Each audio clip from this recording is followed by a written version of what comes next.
So today's a pretty exciting day. It's going to be the first day that the students in my 9H class are using the Sphero bolt.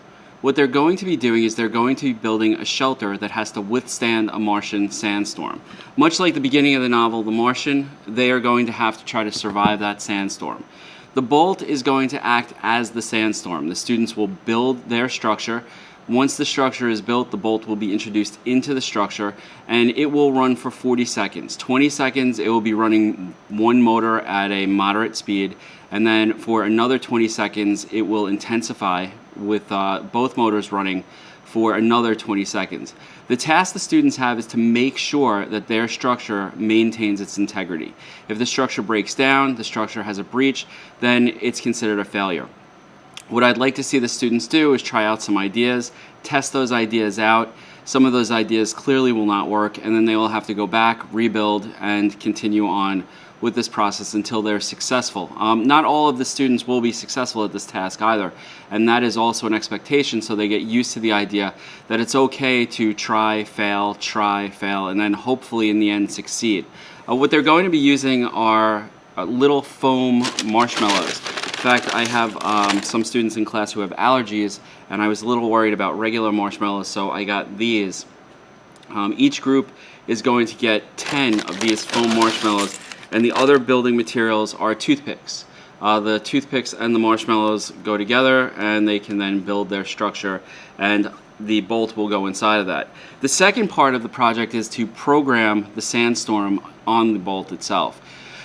They are going to have to use three major components of the bolt. First off, they're going to have to announce the name of their sandstorm on the LED matrix. Then they're going to have to run both of the motors. And last but not least, they're also going to have to incorporate sound into the program as well. So it should simulate a sandstorm as best possible.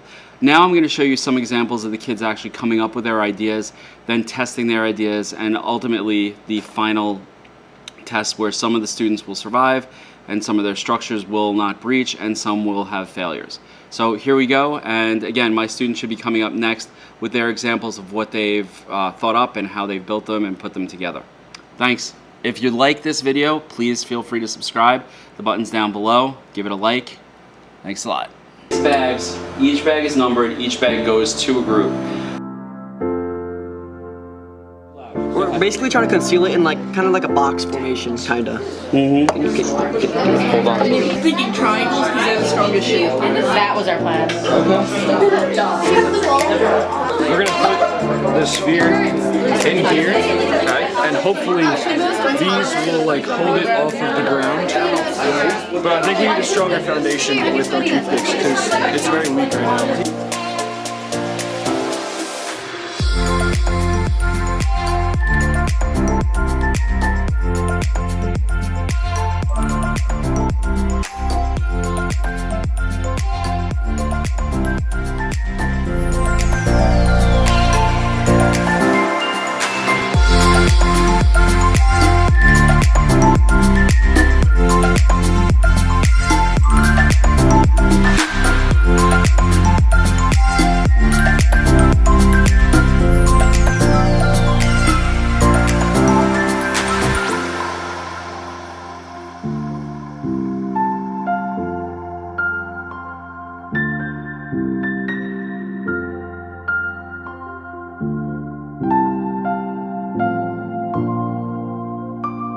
It's gonna break the first one.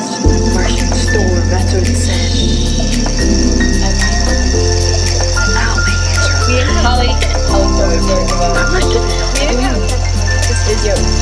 We have tested it off, but it's Surviving so far. That's so funny. Ow. Holly, come on.